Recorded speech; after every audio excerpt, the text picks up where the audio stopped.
हरिपाठ म्हणजे देवाला आळविण्याचं तत्वज्ञान. देव आपला कसा करून घेता येईल ते माऊली ज्ञानोबारायांनी हरिपाठामधून सांगितलेलं आहे. मग नाम ह्या द्वारामधून गेल्यानंतर भगवंत भेट होईल, पण त्याची ओळख नको का व्हायला? देव कसा आहे, त्याचे सगुण रूप, त्याचं निर्गुण रूप ह्या अभंगामध्ये देवाचं वर्णन केलेलं आहे.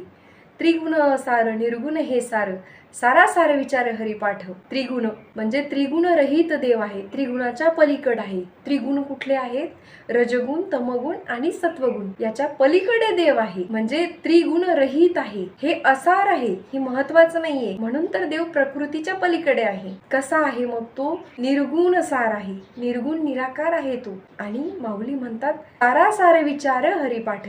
याचा जर सारासार विचार केला तर हरिचिंतनामध्ये मग्न राहणे हे महत्वाचं आहे. देवाचंच गुण आहेत. सगुण म्हणा, सगुण म्हणजे गुणातीत झाला, म्हणजे आकाराला आला, तो विठेवरती उभा राहिला, सगुण रूप साकार केलं. आणि जो निर्गुण निराकार अव्यक्त आहे, निर्गुण आहे, निराकार आहे, तुझं सगुण म्हणो की निर्गुण रे, सगुण निर्गुण तूची एक गोविंदू रे. त्याच्याशिवाय मनाला कुठेही भटकायचं नाही, ते निरर्थक आहे म्हणतात माऊली ज्ञानोबाराय. निर्गुण निराकार आहे म्हणजे तू कसा आहे?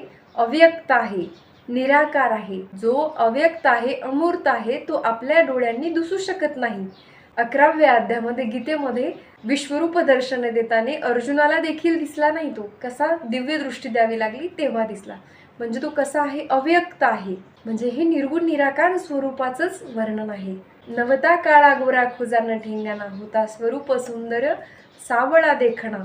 ही देवाची ओळख आहे.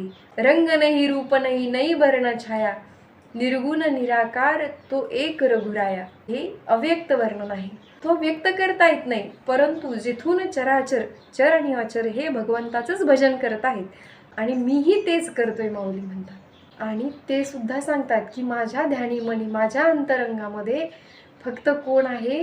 हरीच भरलेला आहे. ज्ञानदेव ध्यानी रामकृष्ण म्हणी, अनंत जन्मोनी पुण्य होय. माझ्या ध्यानात मनात भगवंताच आहे, आणि त्यामुळे काय झाले? अनंत जन्माचे पुण्य साठवले गेले आहे. मग त्यासाठी काय म्हणावं लागेल? तर म्हणा हरिमुखे म्हणा, हरिमुखे म्हणा, पुण्याची गणना कोण